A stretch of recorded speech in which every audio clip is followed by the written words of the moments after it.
Madam, मी भाज्या विकत घेते हे इंग्रजीत कसे सांगायचे? खूप सोपं आहे बाळा.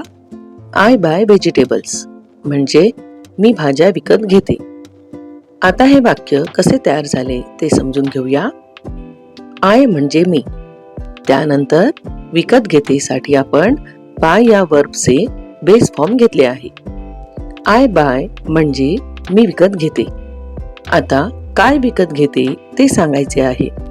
आपल्याला भाज्या विकत घेते असे सांगायचे असल्याने इथे आपण आय बाय नंतर व्हेजिटेबल्स घेतले आहे. व्हेजिटेबल्स म्हणजे भाज्या. आता आपले आय बाय व्हेजिटेबल्स हे पूर्ण वाक्य तयार झाले आहे. जर तुला नेहमीची सवय, नियमित कृती किंवा रोजच्या आयुष्यात वारंवार घडणारी गोष्ट सांगायची असेल तर सिंपल प्रेझेंट टेन्स वापरायचा आहे. आता ही 2 उदाहरणे बघ. I buy vegetables every Sunday म्हणजे मी प्रत्येक रविवारी भाज्या विकत घेते.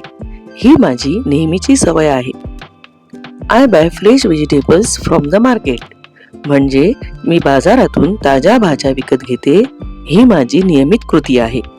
लक्षात ठेव, आय सोबत नेहमी वर्बचे बेस फॉर्म वापरायचे असते. म्हणून आय बाय व्हेजिटेबल्स हे वाक्य बरोबर आहे आणि आय बाईज व्हेजिटेबल्स हे वाक्य चुकीचे आहे. कारण बाईज मध्ये एस जोडलेले आहे. आय सोबत एस किंवा ईएस लावलेले वर्ब वापरत नाही. आजचा हा छोटा नियम लक्षात ठेव. मग सिंपल प्रेझेंट टेन्स मधील अशी अनेक वाक्ये तू अगदी सहज बोलू शकशील.